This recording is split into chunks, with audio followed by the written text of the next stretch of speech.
Hello everybody, welcome back to the channel. I have an amazing video for you guys today. I found an article that you guys are gonna absolutely love. Now, it comes from bullionsingapore.com, and basically, if you're in the market to buy a house, you're really gonna wanna pay attention to this article. It starts with, we're about to experience an absolutely epic housing crash, the likes which America has never seen before. Wow, that is a pretty huge statement for this article. But let's jump right in because it's pretty interesting, and let's see what we think. I'm gonna read a little bit and kind of give you my analysis. But basically, check this out. I want to start with this quote. Economists at the Federal Reserve Bank of Dallas put a real estate industry on the edge this spring after they published a paper titled Real-Time Market Monitoring Finds Signs of Brewing U.S. Housing Bubble. Why the renewed concern? Over the past year alone, home prices have gone up 4 times faster than incomes. Simple economic theory, which dictates that neither home prices nor incomes can outgrow the other for very long, tells us that isn't sustainable. Guys, basically, people are possibly getting into homes that they can't afford. Everything has to work together, right? People have to be able to work and live in their community. And when prices go up so much more faster than the growth of income, then people cannot live there anymore. And now you're being basically forced to work farther from your house. And this is what's happening in big cities, right? Where the cost of living in a big city just becomes really expensive. But the problem is that the jobs are there. So you're kind of forcing, in a way, people to have to commute for a long time. And it's kind of crazy. But the problem is that as of late, even the outside the cities are becoming expensive, and that is the problem, because now it's like, where are people supposed to go, right? So check this out. Let me read this other quote. The analysis conducted by Moody's Analytics aimed to find out whether economic fundamentals, including local income levels, could support local home prices. On a national level, Moody's Analytics finds that U.S. home prices are overvalued by almost 25%. In other words, U.S. home prices are 24% higher than they would historically trade at given the current income levels. So basically, people are so eager to get into a house, right, that they're willing to pay 25% basically more than they would have. And what they're trying to say is that their income doesn't support it. Their income supports something a lot less. So this is like inflated by 25%, and people are taking that chance. And that is where you start getting like a problem, right? Now, it kind of tells you, does this mean that the housing prices are going to come down by 25%? Well, the truth is that right now, because of supply, I don't believe so. I believe it might stay up, as long as it can. But when it comes down, it might come down way farther than 25%, because there could be other problems in the economy that causes housing market to crash even worse. And that's kind of what might happen, in some ways. So here, let me read this other quote. Average 30-year mortgage rates have pushed to nearly 6.4%. The last time we saw mortgage rates over 6% was right before the housing crash of 2008. Until mid-April, mortgage rates were 4 to 5% range. And just 1 month ago, rates were 5.49. Lower income homebuyers have already been priced out of the market by spiking mortgage rates. The houses that are selling tend to be higher in price range. So there's a whole part of the economy now that can't afford it, right? Can't afford it. The higher interest rates are pricing people out.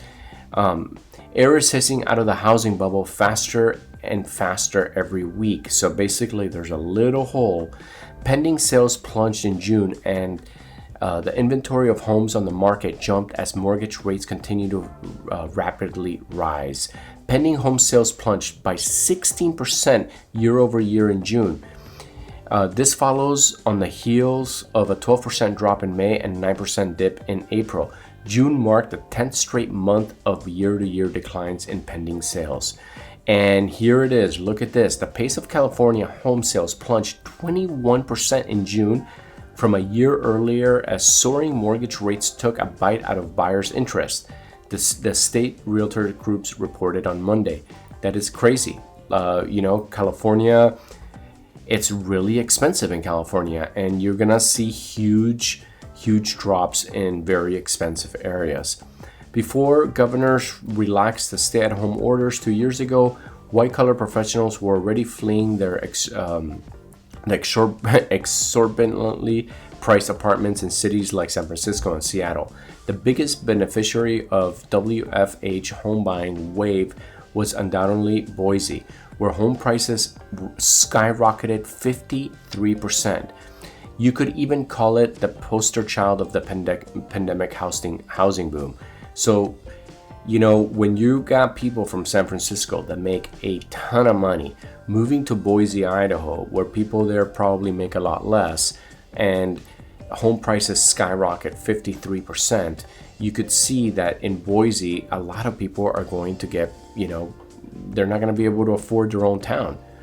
But that Boise honeymoon is over. While spiking mortgages have pushed the overall housing market into a slowdown, it has delivered a particularly hard blow to Boise housing market that has seen both Boise home sales plummet down 28% on a year-over-year basis, and inventory levels surge up 161% this year. It also is chipping away at home values. According to Zillow, the median Boise home sales price fell 3.5% in June. It's a big deal. It's a big deal. If this number keeps dropping, some people are gonna be underwater, and they might not want to hang around. So basically, this here, I'll read this last quote right here. For the last 7 straight months, it has been going down. And this is a huge drop. And I think I think all it says is somebody do something, or we're going to get into a recession, Howard said. So, I think that I think people are looking at it, look, at the end of the day, governments across the world printed a lot of money for COVID.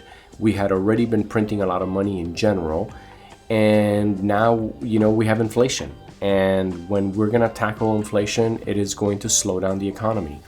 So, housing, it's going to stay high, relatively high, until other parts of the economy begin to kind of go down, especially like I would say when we start seeing layoffs, then it's going to then bleed into the housing market. Because remember, with the higher interest rates, small businesses is going to cost them a lot more money to borrow, and that could really slow things down dramatically.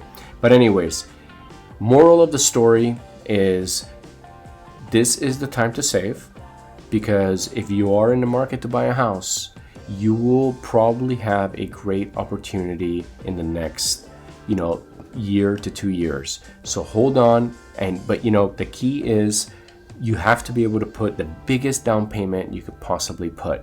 That's going to help you. You want to try to, put over 20%, so you don't have to pay PMI insurance.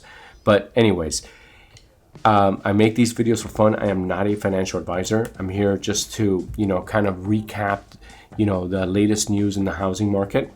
And if you guys do like these videos, don't forget to smash that subscribe button and go ahead and like and leave a comment.